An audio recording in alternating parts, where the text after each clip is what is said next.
صحابہ کرام کو اللہ تعالیٰ نے دنیا کے اندر کامیابی کے سرٹیفکیٹ دیے ہیں، اور پھر آپ کا وہ رعب اور دبدبا اللہ تعالیٰ نے وہ کفار کے دلوں پر یوں بٹھا دیا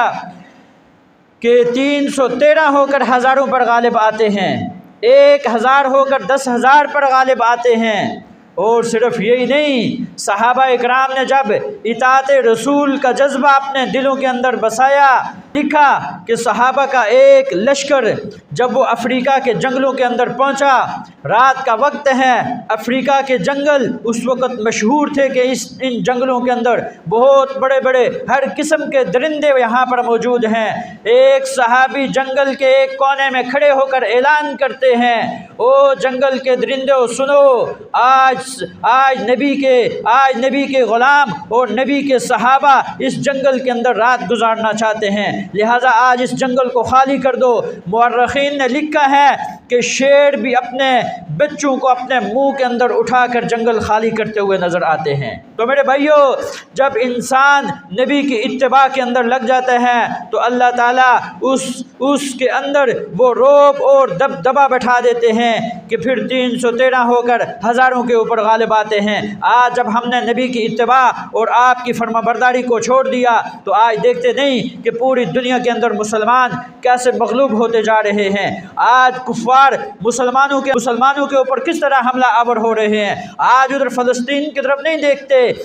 ادھر غزہ کی طرف نہیں دیکھتے کہ وہ اسرائیل وہ کس طرح آپ کے اوپر حملہ آور ہو رہا ہے، اور کس طرح ان کی عورتوں کو بیوہ کیا جا رہا ہے، ان کے بچوں کو یتیم کیا جا رہا ہے، اور کتنے مسلمان وہ شہید ہو رہے ہیں، کتنے مسلمان وہ زخمی ہو رہے ہیں۔ میرے بھائیو،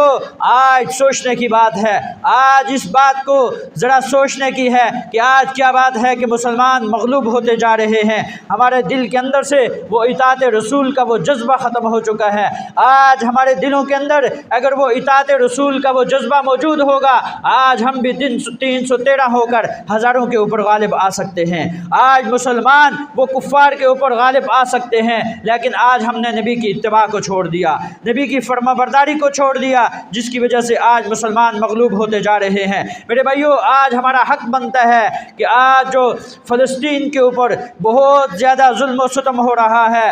آج ہمارا حق بنتا ہے کہ آج ہم ان کے لیے سب سے پہلی بات تو یہ ہے کہ ہم ان کی مدد کے لیے جائیں۔ اگر ہم ان کی مدد کے لیے نہیں جا سکتے تو کم از کم ہمارا یہ حق بنتا ہے کہ ہم نہ اپنے مال کے ذریعے ہم ان کی مدد کریں۔ اگر ہم مال کے ذریعے بھی ان کی مدد نہیں کر سکتے تو ہمارا یہ حق بنتا ہے کہ ہم اپنا احتجاج ریکارڈ کروائیں، ہم اپنی حکومت سے یہ مطالبہ کریں کہ جو اسرائیل کا جو سفیر پاکستان کے اندر ہے اس کو ملک بدر کیا جائے، اور سفیر اور اسرائیل کے ساتھ جتنے بھی سفارتی تعلقات ہیں ان کا بائیکاٹ کیا جائے، اور جتنی بھی اسرائیلی مصنوعات ہیں ان کے ساتھ بائیکاٹ کیا جائے۔ یہ تو کم از کم ہمارا حق بنتا ہے، ہم مسلمان ہیں اور ہمارا یہ حق بنتا ہے کہ ہم فلسطین کے مظلوم مسلمانوں کے ساتھ اظہار یکجہتی کریں۔ کم از کم ہم اتنا بھی اگر نہیں کر سکتے، ہم اپنی دعاؤں کے اندر ان مظلوم مسلمانوں کو یاد کر سکتے ہیں، ہم اس مسلمانوں کے لیے دعا کر سکتے ہیں کہ یا اللہ فلسطین کے مظلوم مسلمانوں کی مدد فرما،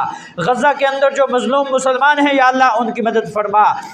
اگر ہم خاموش رہے تو یاد رکھنا ظلم کے اوپر خاموش رہنا یہ بھی ظلم ہے،